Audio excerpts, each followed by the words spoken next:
When does a home stop being a home? David Sterling prided himself on order. A lucrative Wall Street career, a picture-perfect family, everything in its place, everything under control, or so he believed. But betrayal whispers in the smallest things, a fleeting whiff of unfamiliar cologne, deleted texts flashing across a phone screen, late nights cloaked as work meetings. A brittle silence at the breakfast table speaks volumes. Then, one day, you walk into what was your life, and it's gone. The furniture, the photos, the echoes of laughter, even the tiny backpacks by the door, vanished. Only a single note remains on the kitchen counter. You were never enough. Don't fight this, just walk away. But David Sterling doesn't walk away. They thought they had it all planned, that they had won, that erasing him would be easy. They were wrong, because a predator, sensing weakness, never relinquishes its prey. And if they wanted to play this game, they were about to learn David was the one writing the rules. Dawn painted the Manhattan skyline in hues of pink and gold as David Sterling scanned quarterly reports on his tablet. Exactly 7:00 a.m., precision was his rhythm. Mornings were a ritual, etched in stone. 5:00 a.m. wake-up, brutal workout, scalding shower, and by 7 he was in the kitchen, orchestrating breakfast for his family. Order, structure, control. Lily, his 6-year-old tornado, thundered down the stairs, a burst of pink unicorn pajamas and wild brown curls. "Chocolate chip pancakes, you promised!" she declared, eyes blazing. David lowered his tablet, reaching for the mixing bowl. "Did I? When did I say that?" Lily perched on a bar stool, her small face grave. "Last night, when Mom missed story time, you said chocolate chips fix everything." The mention of Sarah, his wife, tightened David's chest, but he kept his face neutral. "A promise is a promise.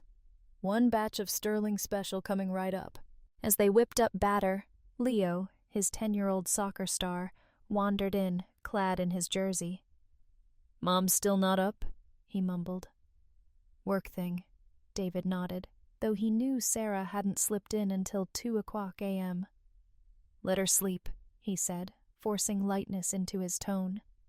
He'd been awake half the night, listening to Sarah move around their bedroom. The faint ghost of cigarette smoke clung to her clothes, a jarring note since she'd supposedly quit years ago, like the unfamiliar cologne he'd caught last week, and the texts she'd deleted in a flash when he entered the room. "Dad!" Leo waved a hand in front of his face. "Pancakes are burning!" David hastily flipped the slightly charred pancake onto a plate, plastering on a grin. "Extra crispy, just how you like them." "Since when?" Leo raised a skeptical eyebrow, but a smile flickered. Lily gasped. "Mom, you're awake!" Sarah stood in the doorway, a vision of polished perfection in a Navy power suit. At 34, she still commanded attention, a fact David had once worn like a badge of honor. Now, watching her apply lipstick with clinical precision, a cold question coiled in his gut. Who was she trying to impress? "Morning, everyone," she said, grabbing her travel mug to fill with coffee. "But it's pancake day," Lily protested. "I know, sweetie. Early meeting. Save me one for later?" Lily called out as Sarah kissed her head, then gave Leo a quick peck on the cheek. Sarah moved towards David, pausing fractionally before offering a fleeting kiss. Hesitation hung thick in the air. "Don't forget Leo's soccer practice," David said, his voice soft. He was the architect of their lives, the keeper of schedules, doctor's appointments, school plays, birthdays. Sarah's participation had become sporadic. "Right," she said, her tone sharper than needed. "Of course," David replied, checking his watch.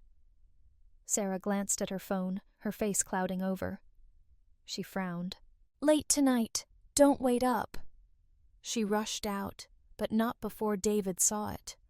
Her wedding ring, left abandoned on the kitchen counter for the 3rd time this month. "Tommy's parents got divorced last month," Leo said quietly, staring at his pancakes.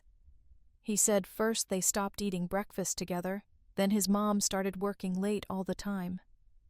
"Eat your pancakes, buddy," David interrupted, his hand on Leo's shoulder. "Everything's fine." But even as he watched his children eat, his mind was a whirlwind of details.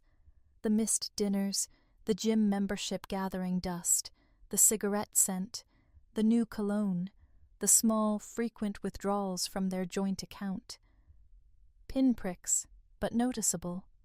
At Sterling Investments, they called him the Raptor for his uncanny ability to spot weakness in deals. He'd built his career on patterns, on predicting shifts, on moving in at the precise moment. Now, those same instincts screamed that something was catastrophically wrong in his marriage. But he wasn't ready to move. Not yet. He needed proof. A plan, a strategy. What he didn't know was he was already miles behind. That evening, David stood at the kitchen island, chopping vegetables for dinner. Laughter drifted in from the backyard. He paused, looking out the window. Leo was pushing Lily on the swing, her pigtails flying against the twilight sky. His phone buzzed. Another text from Sarah. "Working late again? Don't wait up." David set down the knife, staring at the message. 3 words, yet so revealing, yet so... He scrolled through their recent texts. Over the past month, she'd missed 12 family dinners, each time blaming work. "Daddy!" Lily's voice shattered his thoughts. She burst in, cheeks flushed, eyes bright. "Leo says dinner's ready, but I don't see anything cooking." David smiled, lifting her onto the counter, breathing in the sweet scent of her shampoo. These moments, these were everything. "That's because your brother is rushing the chef. What do you say we teach him a lesson in patience?" Leo appeared in the doorway, trying to feign nonchalance in that awkward preteen way. But David saw the worry in his eyes, the same look he'd seen more and more lately. "Everything's fine," David reassured him, though deep down a cold dread was taking root. Later, as they moved through the familiar ballet of dinner prep, David kept the atmosphere light, asking about their day, offering soccer tips, listening intently as Lily recounted a butterfly sighting at recess. But then her tone shifted, slowing as she stirred the sauce. "Emma said her parents are getting a new house," Lily said quietly. "But not together. Her dad's getting his own." A knot tightened in David's chest. He exchanged a glance with Leo. Another divorce in their circle, the 3rd this year. It stung, but he knew better than to react. He waited a beat. "Sometimes grown-ups need space to figure things out." "Is that why Mom needs so much space?" Leo asked, his voice casual, but it sent a chill down David's spine. David set down his spoon, beckoning them closer. "Come here, you two." He knelt, meeting their eyes. "Listen to me. No matter what's going on with your mom, no matter what changes, one thing will always be true." He spoke slowly, firmly. "I'm here. I'm not going anywhere. Got it?" Lily nodded quickly, her face earnest. Leo hesitated, his gaze locked on David's, searching for cracks. "Promise?" Leo asked softly. "Promise," David replied, pulling them into a tight embrace, 1,000 thoughts racing. He would protect them, come what may. After baths and bedtime stories, David retreated to his home office. Financial statements lay scattered across his desk, small, recurring withdrawals from their joint account, every Tuesday and Thursday, between 2 o'clock and 3 o'clock p.m. The pattern was unmistakable. Gym time, Sarah had claimed. Darker possibilities gnawed at him. He could track her phone, hire a PI. But something held him back. Trust? Pride? Or just the stubborn hope that there was a rational explanation he was missing? Tomorrow, he was scheduled to fly to Chicago for a 2-day business trip. He'd planned to confront Sarah when he returned, but a cold premonition told him to wait, to gather more, to be absolutely sure. He didn't know that in 48 hours, everything he knew would shatter. The cab dropped him off after his flight, the New York sky ablaze with sunset colors. As he stepped out, a prickle of unease settled over him. Sarah's car was gone. So was his own, the one she always drove. He unlocked the front door, but the silence hit him like a physical blow, a deafening void. Something was terribly wrong. The house, once vibrant with life, felt hollowed out. The antique console table Sarah had insisted on, gone. The family photos that lined the walls, vanished. Even the hooks where the kids' backpacks usually hung, bare. Their absence was a gaping wound. "Sarah?" David called out, his voice echoing in the stillness. "Leo? Lily?" Footsteps echoed, each step a painful confirmation. The living room was stripped bare, furniture gone, no toys scattered on the floor. The kids' rooms were emptied. In Leo's room, a single soccer trophy sat forlornly on a bare shelf, a ghost of a life. But when he entered Lily's room, his heart fractured. Her stuffed rabbit, the one she'd clung to since she was a toddler, gone. They'd taken everything that mattered. His hands clenched into fists. He walked to the kitchen. On the bare counter, a single sheet of paper. Sarah's handwriting, flowing, familiar. But the words, "You were never enough. Don't fight this. Walk away." The paper crumpled in his grip. He grabbed his phone, dialing Sarah's number. Voicemail. He tried again and again. Each time her cheerful recorded voice mocked him. Desperate, he dialed his parents. They had to know. His mother answered, her voice strained, unfamiliar. "Hello?" "Mom, Sarah's gone. She took the kids. Everything's gone." David's voice cracked. The use of his full name stopped him cold. His mother only used it when he was in serious trouble. "What's going on?" His father, Frank, cut in, his voice tight. "Where are my grandchildren?" A heavy sigh from his mother, then Frank's voice, thick with something unsaid. "Perhaps this is for the best, David." The words hit him like a physical assault. "What did you just say?" he muttered, barely breathing. Disbelief choked him. "Sarah explained everything to us," his mother said gently. "We understand why she did this." "You haven't been there for them, David," his father added, his voice firm, resolute. David's grip on the counter tightened, knuckles white. "Understand?" His voice dropped to a dangerous growl. "My wife has taken my children, stolen everything I've worked for. And you understand?" "It's not kidnapping," his mother cut in quickly. "She's their mother." His father's voice faltered, heavy with regret. "You haven't been there, David. Not really. Not for them."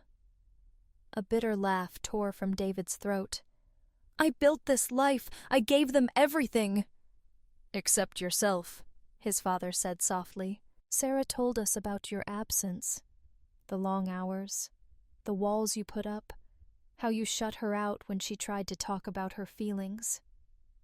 Each word was a blow. Your own son, his mother said, almost regretfully. We saw it too. How many dinners have you missed? How often do you glance at your phone while the kids try to tell you about their day? I was providing for them. David's voice broke. Everything I did for them. Son. His father's voice shifted, the same tone he'd used when David was a child, the one that always made him feel small, insignificant. Sometimes we have to face the truth. We've failed. Sarah is doing what's best for the kids. Don't make this harder than it needs to be. Betrayal sliced through him, sharp and final. His own parents siding with Sarah, turning on him. Had they been planning this? Had every family gathering been a charade, leading to this? David's voice was ice. I see. Thank you for making your position clear. He hung up, staring at his reflection in the kitchen window. The dim light cast a hollow shadow. He barely recognized the man staring back, the devoted husband, doting father, obedient son. Illusions. Gone. Replaced by something darker. Erased. His gaze fell on Sarah's note. A twisted smile pulled at his lips. He read aloud. Don't fight this. He paused, his voice heavy with contempt. Oh, Sarah, you have no idea what fighting really looks like. The drive to the Miller's house was a blur. His mind fixated. Where are my children? Bob and Mary Miller, Sarah's parents, had always treated her like royalty. If anyone knew where she'd gone, it was them. He pulled into their driveway, curtains drawn, cars in the garage. They were home. Straightening his tie, he wiped all emotion from his face, rang the doorbell. Soft footsteps approached. Mary Miller opened the door just enough to peer out, her face pale, guarded. David, she said, surprise strained in her voice. We weren't expecting you. Clearly. His voice was even, but a storm raged beneath. Mary, I need to know where Sarah took my children. She hesitated, glancing back nervously, then back at him. I can't help you. Can't or won't? He subtly wedged his foot in the doorframe. I have a right to know they're safe. They're fine, she replied, voice tight, almost breaking. Then Bob Miller's voice thundered from inside. Someone who'll be a real father to them. David's blood ran cold. The pieces clicked, his mask of composure shattered, revealing the fury. Who is he? He demanded, voice low, deadly. Mary flinched. Bob emerged, trying to project authority, though he was half David's size. Eric Harding, he said, voice laced with finality. Not that it's any of your business now. Eric Harding. The name hit like a sledgehammer. Eric, Sarah's college friend, the one who'd started appearing at family gatherings last year. Lingering too long, his gaze too interested in David's children. The one Sarah insisted was just an old friend. The one who asked endless questions about their lives, their future, their routines. Eric Harding, David repeated, the name searing into his mind. The man who's going to adopt my children, Mary added, wringing her hands. It's what's best for everyone. He can give them stability, a real family. A real family? David's voice was flat, disbelief cutting through him. What makes him more qualified than their actual father? Bob straightened, puffing out his chest. He's successful. He's present. He's emotionally available. Everything Sarah needed that you couldn't provide. Everything Sarah needed. David's voice dropped to a whisper. Or everything you pushed her towards? How long have you been working behind my back, turning her against me?" "We didn't poison anything," Mary snapped defensively. "We simply supported her when she admitted how unhappy she was, how controlling you were." Controlling. The irony nearly choked him. "I gave her freedom. Joint accounts, no questions about spending, trust in her late nights, weekend trips. And this is how she repays me?" Bob jabbed a finger at him, venom dripping from every word. "You gave her freedom? No. You gave her nothing but a cage." Cold, calculating, that was the Millers. Every encounter a negotiation. Every situation an opportunity for gain or loss. But this wasn't a transaction. These were his children. His voice, controlled but simmering with rage, cut through the silence. "Where are they?" "Safe from you," Bob replied, sharp, final. David's eyes narrowed. Bob spat on the ground. "They're going to have a family. A real one. Eric and Sarah are getting married once the divorce is final. He's already filed for adoption papers for Leo and Lily." The words were a physical blow. Married, adopted, erased, replaced. Fury surged, cold and pure. His body stiffened. "I see," he said, voice a low, icy whisper. His mind raced, a predator assembling a grim picture. "Thank you for your honesty. Very enlightening." Mary reached out, hand hovering, then pulled back. "Please don't make this harder. The kids need stability." "Stability?" David's lips twisted into a smile, devoid of humor. "No, I won't make anything difficult. In fact, I'm going to make things incredibly simple." He turned and walked away, leaving them uneasy. He slid into his car, sunset light blood red across the interior. Starting the engine, his thoughts were already in motion. Strategizing. Calculating. Fingers tapping on his phone, opening a new document. Cursor blinking. He typed, "Sarah Miller Wilson, Eric R. Harding." Then, methodically, he began to compile.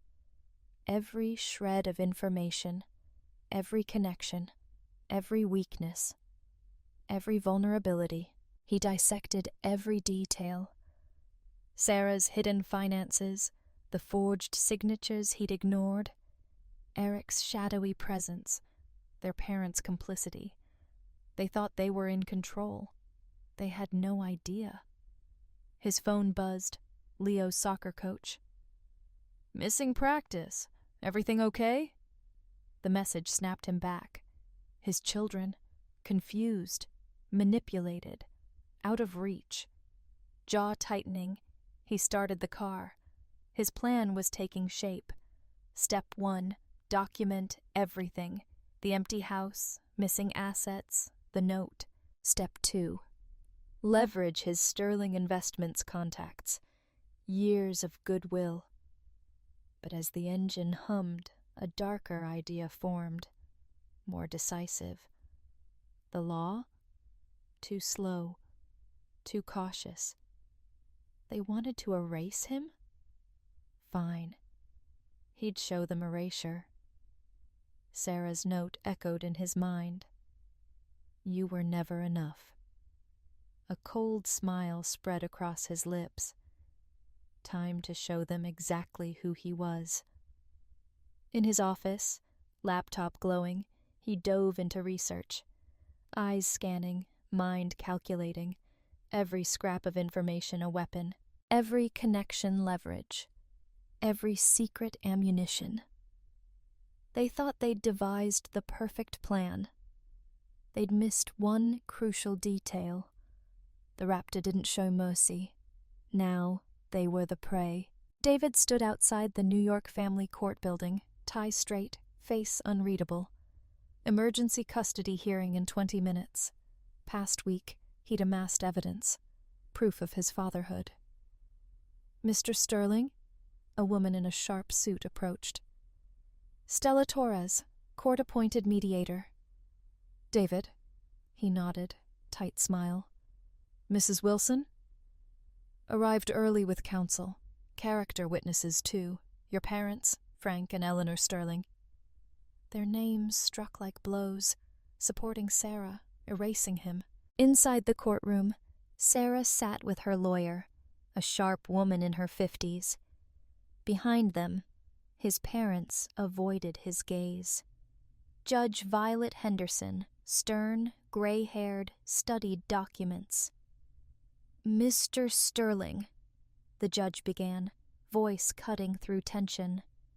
You seek emergency custody of Leo and Lily Sterling, citing parental alienation and theft of joint assets. Correct? Yes, Your Honor. David's voice unwavering. My wife took our children, significant joint assets, and prevents contact. Sarah's lawyer rose, years of practice in her movements. Your Honor, my client fled a controlling, emotionally abusive environment. Witness testimonies about Mr. Sterling's behavior. David's voice calm. Specific examples, I'm interested to hear. Eleanor Sterling, the lawyer called, voice sharp. David watched his mother walk to the stand. This was just the beginning. Her hands clasped tightly, gaze fixed on the floor. Silence hung heavy. Mrs. Sterling, describe your son's behavior. His mother paused, voice barely audible, trembling. Intense, controlling, everything his way, his timeline. Kids afraid to step out of line. That's not true. David's voice pierced the quiet. Your Honor, he continued, locking eyes with the judge. Documentation, school events, soccer, recitals, teacher statements confirming my involvement. Mr. Sterling, Judge Henderson interrupted sternly, your turn to speak will come. Tension filled the room. His father's testimony painted him as domineering. Sarah's lawyer presented curated texts. David questioning Sarah's late nights. Context omitted. Then Sarah took the stand, practiced composure, eyes brimming. Suffocated, she said quietly, voice fragile. David monitored every penny, interrogated every friend.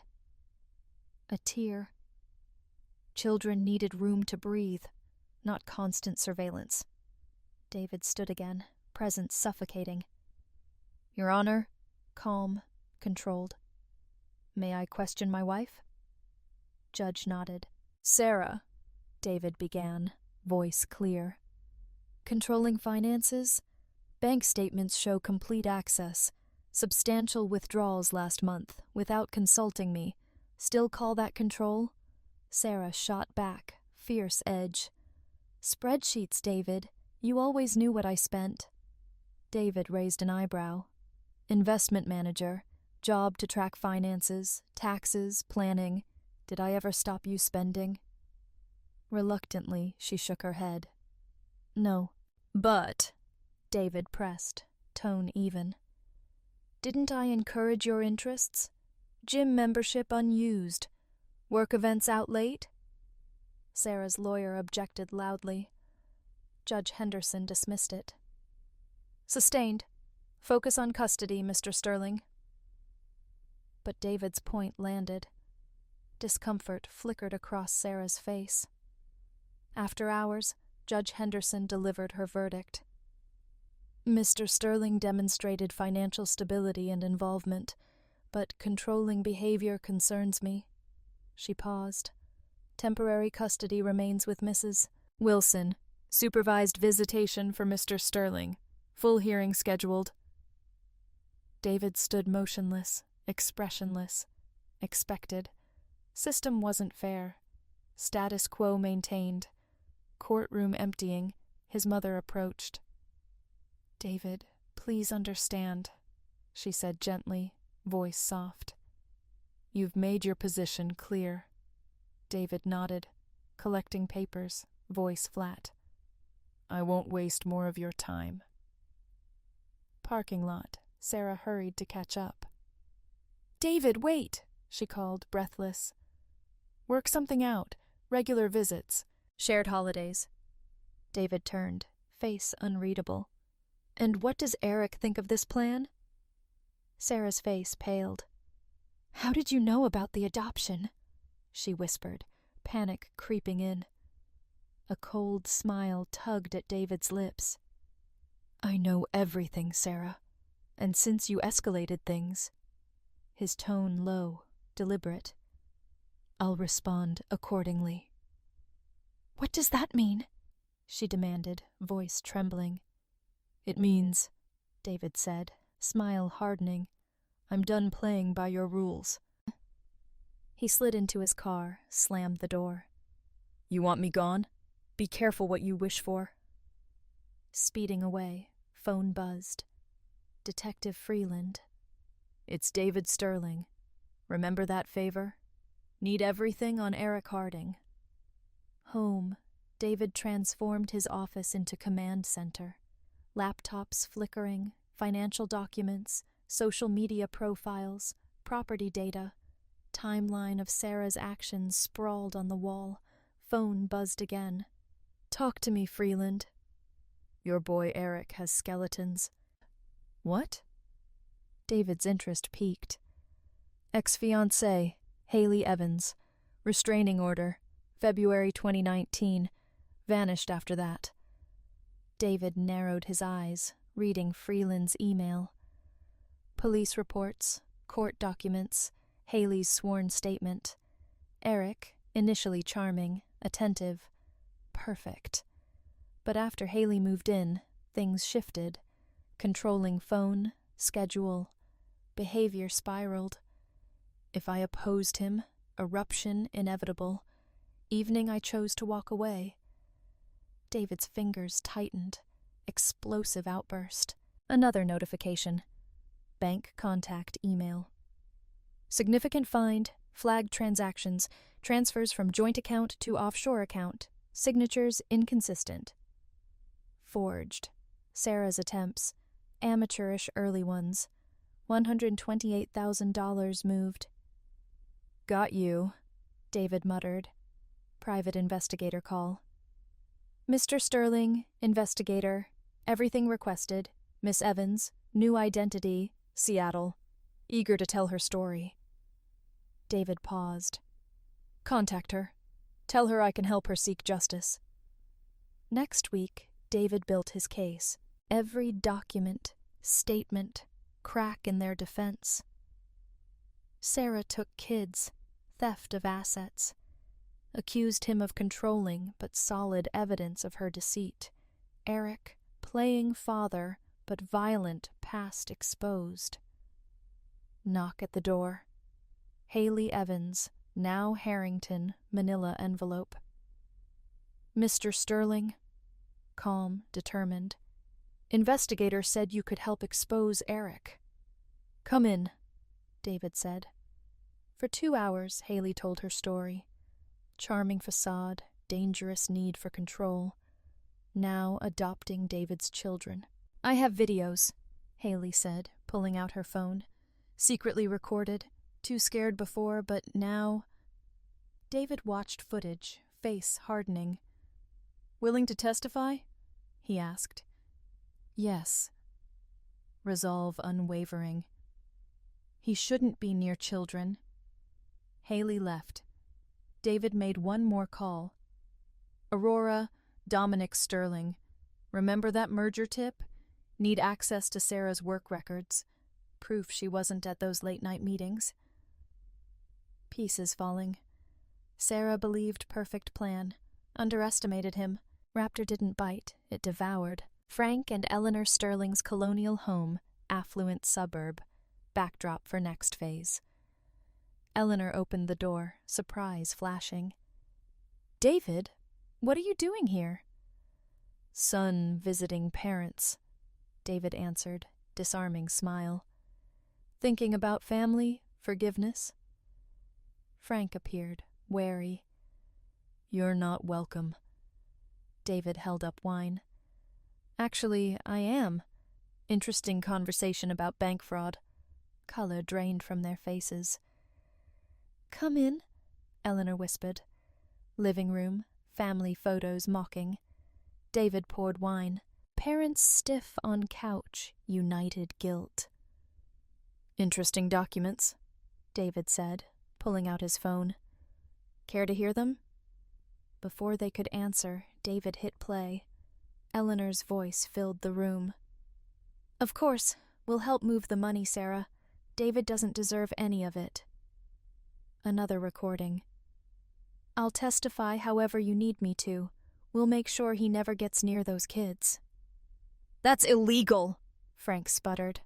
Oh, is that what concerns you? David's laugh soft, venomous.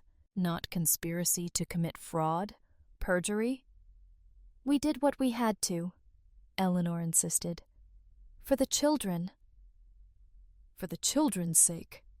David's voice cold, eyes narrowing. Let's talk about what's really best for them. Like letting them be adopted by a man with a violent past? He set Haley's evidence on the coffee table.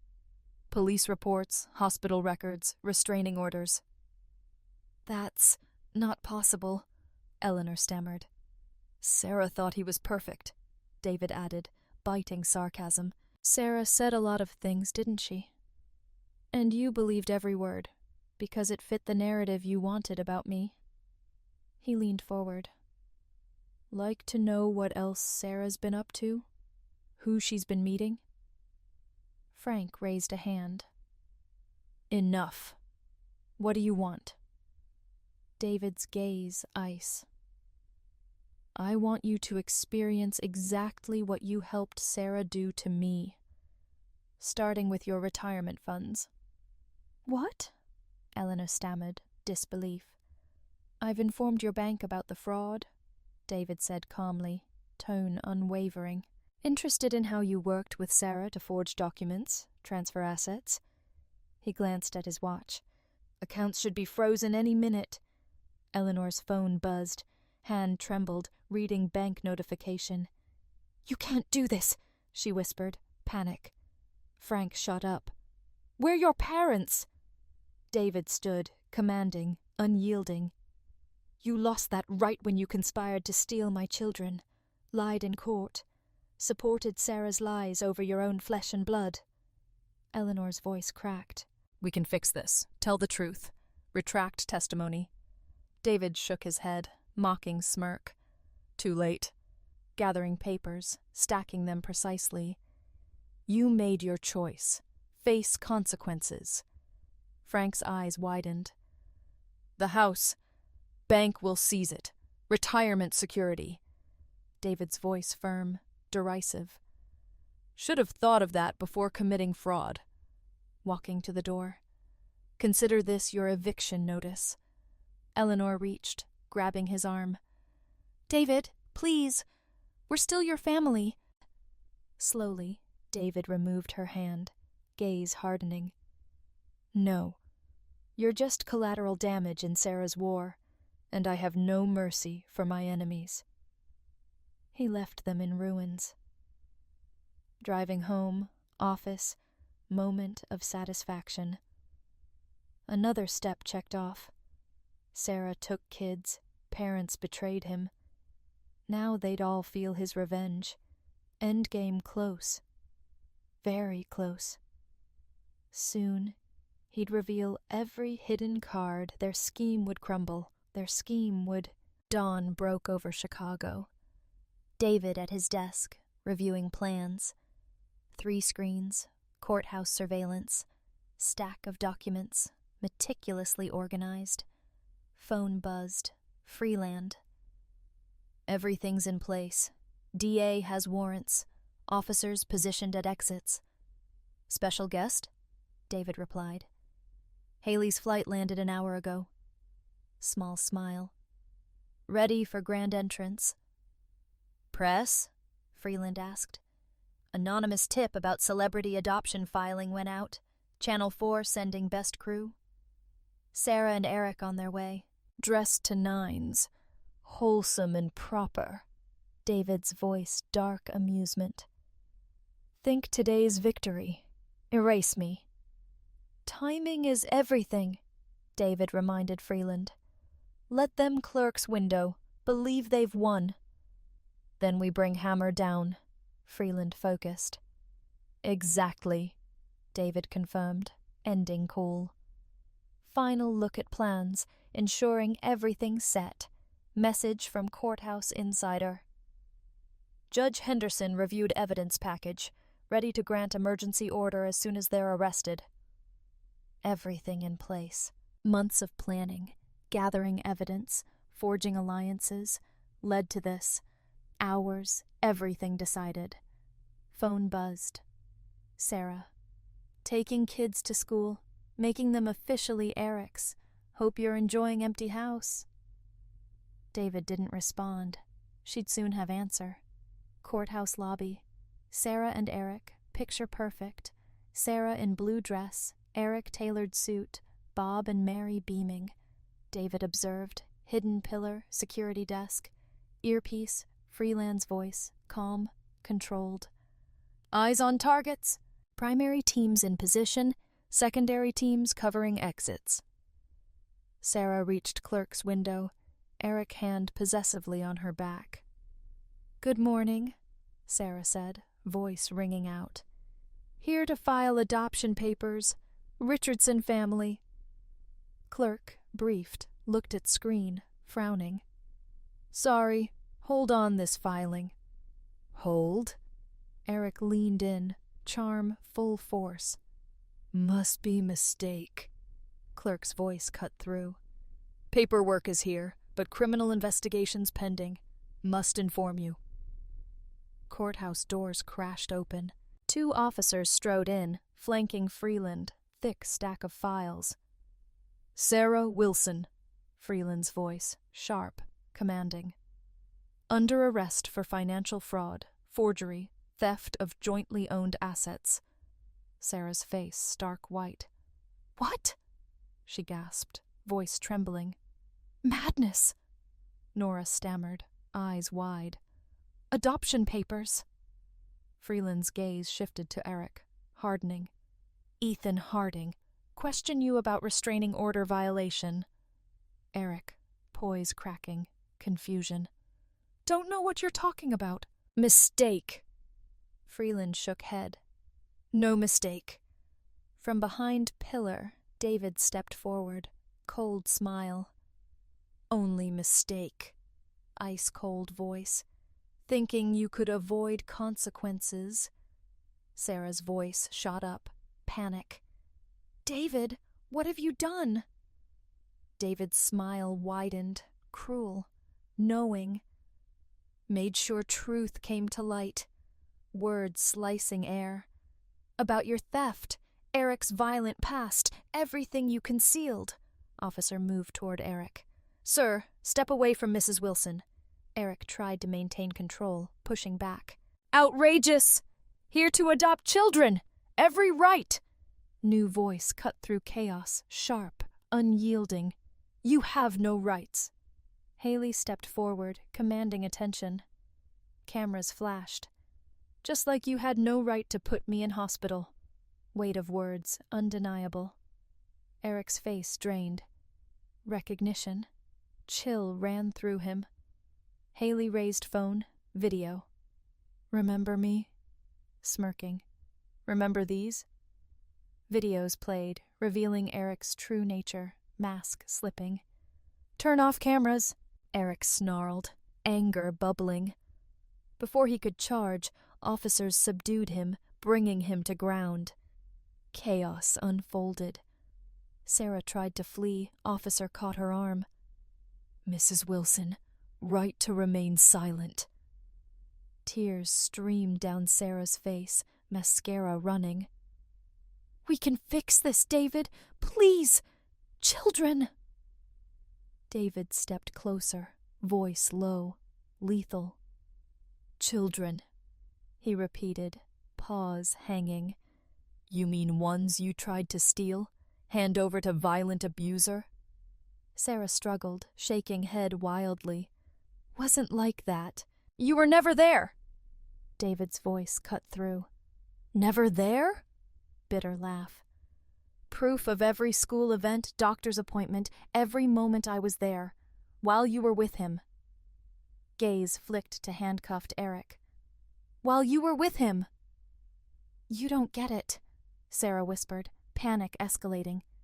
Eric promised real family. Real family? David scoffed, disdain dripping.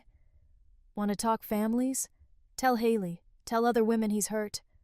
Leaning closer, narrowing eyes. Did you even check his background before making him father of my children? Sarah froze, eyes darting between Haley and Eric. Doubt flickered, truth sinking in. Turning to officers, David's command final. Take them away, flatly. DEA will have questions about forged documents. As Sarah led away, handcuffs, turned back, last look. Kids need their mother. David's voice cold. They need truth. Now they'll have it. Reporters descended, cameras flashing, questions hurled. Mr. Richardson, restraining order violation. Mrs. Wilson, how much money's stolen? Mr. Sterling, how did you uncover conspiracy? Microphones thrust. David ignored barrage, eyes fixed on officers escorting Sarah and Eric to police cars. Outside courthouse, Bob and Mary Miller, frozen, stunned. Reporter shoved microphone in Bob's face.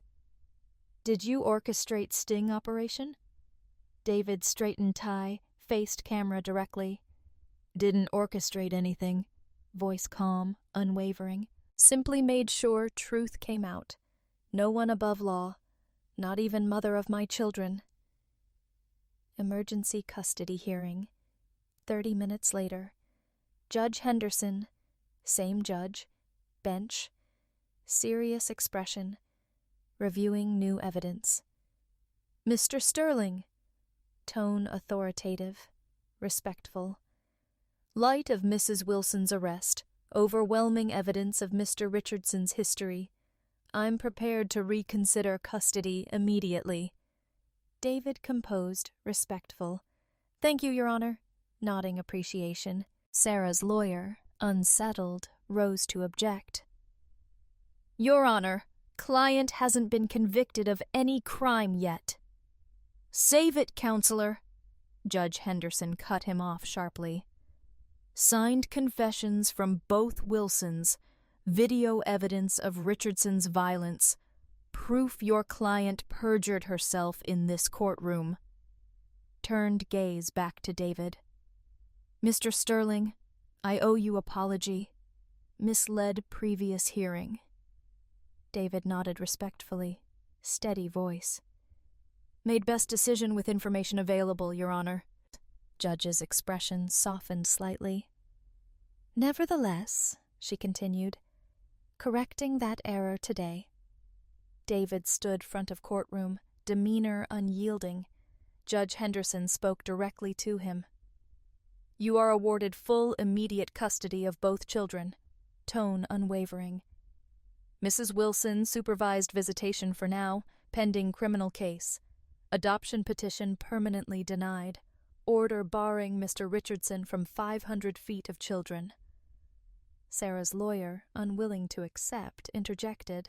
Your Honor, clarification on visitation schedule for Mrs. Wilson? Determined after criminal case resolved, Judge Henderson replied, finality. Turning to David, added, Mr. Sterling, you may now take your children. Court adjourned. As David left courtroom, Bob and Mary Miller confronted him. Bob's face flushed, voice shaking fury. You've ruined our daughter's life. David's response calm, distant. No, she ruined it herself. You were just complicit. Mary seized his arm, expression pleading. Children need their mother, David. Can't just take them away. Not taking them from anyone, David replied softly, pulling arm away. Sarah's actions have consequences. Frustration flickered in Mary's eyes. She's their mother. Can't strip them from her. She made a choice, David said coolly. Now she faces consequences. Bob's voice dropped, menacing growl. This isn't over. We'll fight you. David's eyes narrowed, voice calm, cold. Actually, it is. Tone biting. Your daughter committed felonies, future son-in-law violent history, and you, chilling smile, might want to think about your own involvement. Not as safe as you think. Confusion flickered across Bob's face. What are you talking about? DA looking into who helped Sarah move stolen assets, gave false testimony, involved in attempt to kidnap my children, David said, eyes like ice. You're all part of it. We were just trying to protect the kids, Mary protested weakly. Protect them from what? David's voice crackled fury. From a father who loves them, gave them everything, always there for them? Shook head, eyes locked on them. You chose to believe Sarah's lies. Now you get to support her while she rots in jail. You can have her, because I'm done. Bob's hands balled into fists, flash of rage, grabbed David's shoulder. "You're cold-hearted bastard!" Hissed. Instant, David spun around, last patience evaporating. Cold-hearted. Voice low rumble, distant thunder. I gave everything for my family, fought for them while your daughter tried to steal them. While you helped her destroy everything I had. Eyes blazed intensity. So yeah, maybe I am heartless now. But you all made me this way. Without another word, David turned, walked away, leaving Miller's in crumbling world. Phone buzzed, pocket, Detective Freeland message. Richardson singing like canary. 3 more women forward, facing serious time. Perfect, David muttered. Later, social worker arrived, bringing Leo and Lily. Lost, unsettled, faces confused. Lily held stuffed rabbit tightly. Only thing from Sarah's apartment. Dad? Leo spoke first, voice wavering, trying to mask fear with bravery. What's going on? Where's Mom? David crouched, gentle, steady voice. Come here, both of you, guiding them to corner. We need to talk. Lily's voice quivered. Mom in trouble? Yes, Princess, David answered softly. Mom made bad choices. Took things not hers. Tried to keep you away from me. But she said you didn't want us anymore, Leo said, voice cracking. Said you didn't care. David pulled them close, firm, loving voice. Listen to me. Nothing more important to me than you two. Everything I do, every minute I work, it's all for you. Never stopped fighting to get you back. Lily's small voice broke, concerned. What about Eric? Mom said he'd be new dad. We'd be happier with him. David's face darkened. Eric won't be around anymore. Firmly. Wasn't good man. Pretended nice, but hurt people. Police took him away. Did he hurt Mom? Leo asked, sharp eyes trying to understand. David hesitated, nodded reluctantly. No, but he might have. That's why we had to stop him. Lily's small hand tugged his shirt, whisper, fragile, hopeful. Promise you won't leave us? Promise you won't let anyone take us away? David hugged them tightly, heart heavy, resolute. I promise. I'm never leaving you. No one will ever take you away from me again. Later, settling kids in old rooms, David retreated to office. Phone buzzed relentlessly. One message stood out. Eleanor Sterling. Son, please, explain everything. Don't cut us out of their lives. David's reply, cold, final. You made your choice. Message from Sarah's lawyer. Willing to discuss plea deal. Conversation with you. Disregarded email. Freeland message. Richardson held without bail. 3 more women forward. Mirrors others. He's finished. No chance of getting out long time. Exactly what you needed to hear. Then another message. Bob Miller. You've won. What more to ask for? Faint smile tugged David's lips. Typed response. Justice. Rising, moved toward kids' rooms. Checking in. Leo asleep. Soccer trophy on shelf. Lily's room still. Bed, clutching stuffed rabbit. Peace, at last. Back in her space. Standing by window, noticed parents' car parked down street. Waiting, hoping for forgiveness. Never come. Decisions had caught up. Repercussions would stay. Nora rot in prison. Eric answer for sins. Parents crumble. Miller's broken lives. David, kids back, home secure, victory. For today. Leo. Someday understand weight of lesson. Stand tall for right. Break down those who tear apart. Rise stronger after betrayal. Tonight, they'd heal. Rebuild. New routines. Fresh normalcy. And if anyone dared threaten family again, Raptor would be waiting. Our story ends. Betrayal never goes unpunished. Manipulators tear families for gain, forgetting truth always surfaces. Lies illusion of victory, truth shatters deception. David Sterling's world, trust blind, love unbreakable, betrayal taught harsh lesson. Family actions, care, honesty, responsibility, worthy standing by loved ones. You can't destroy someone's life and walk free. Karma catches up. Justice, delayed, always finds way. What do you think of this story? Has anything like this happened to you? Share your thoughts. If you enjoyed my storytelling, check out my channel for more videos. May the Force be with you. See you soon, my friend.